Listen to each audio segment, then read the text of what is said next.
Good afternoon, members of the media. As you're aware, the Bermuda Police Service executed and conducted several search warrants in the Deepdale area, Pembroke. This resulted in several people being arrested, 4 adult males, 1 juvenile male, and 1 female. During the searches, a quantity of substances have been taken by the police, which are believed to be drugs, in addition to drug paraphernalia. Investigations are continuing, and the expectation is that several of these persons will appear before the courts in due time.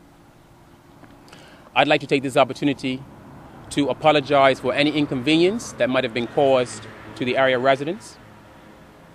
Residents who were not at home will have seen that the Community Action Team, our CAT teams, have left several pamphlets in their mailboxes. This is to reassure them and ensure that they are aware of what's taking place within their neighborhood. You would also notice this morning that there were several officers, probably more than what you normally would see when we execute warrants of this type. And the reason and rationale for that was we actually used the CAT team officers to ensure that as these searches were taking place, they were actually going around to the residents and informing residents of exactly what was taking place. In the past, we would normally do that after the fact, after we've made the arrest, done our searches and everything else. But what we've decided is that from now on, as things are taking place, residents will be well informed. So this is one of many of the initiatives that the CAT team is actually doing. One of the other initiatives, obviously, in relation to just the drugs, I mean, there's a lot of graffiti here in the neighborhood. They are working with a lot of our community partners to address all the graffiti issues. And as I've said in many of my interviews before, if people see something, say something. This was the result of people seeing and saying. And I'm encouraging everybody else in Bermuda, if something is happening in your neighborhood or a neighborhood that you're passing through and you see it, say something. And the commitment from the Bermuda Police Service is we will do our best to prioritize and address each of those issues. Thank you. Any questions? Can you tell us how many officers were involved? Many.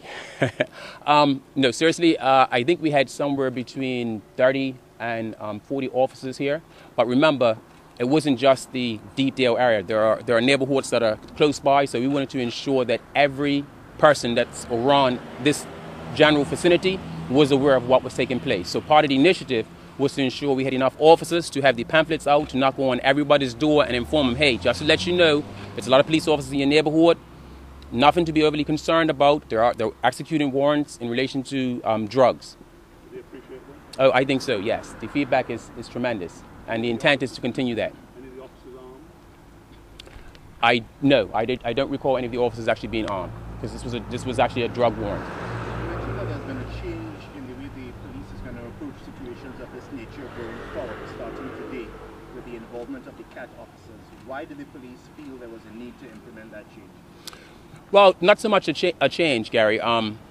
What we've done is the only change that we've actually made is ensured that persons in the neighborhood are informed at the time that it's taking place. In the past, what would happen is we would execute our warrants, we'd do the arrest, and it would be later on that evening or the next day the CAT officers went out. Well, by that time, the press already know. It's on social media, and we know how sometimes social media can blow things out of proportion.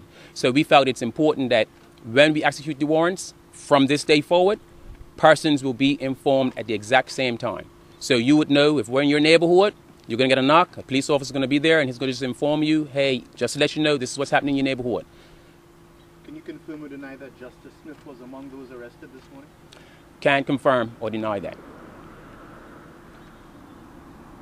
On the question of social media, as you just mentioned, by the time something happens, it's all over, it's in the Twitter sphere and whatever else they call it, it's on Facebook and the like.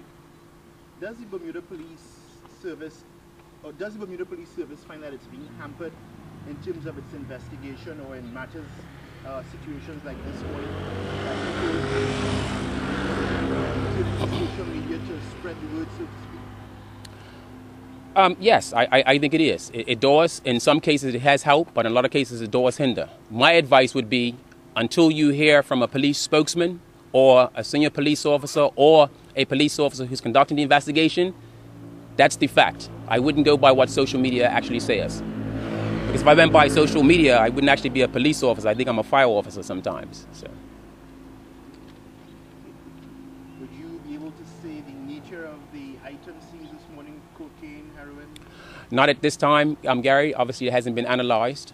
I have my suspicions, but I wait for facts. Based on your experience? I wait for facts.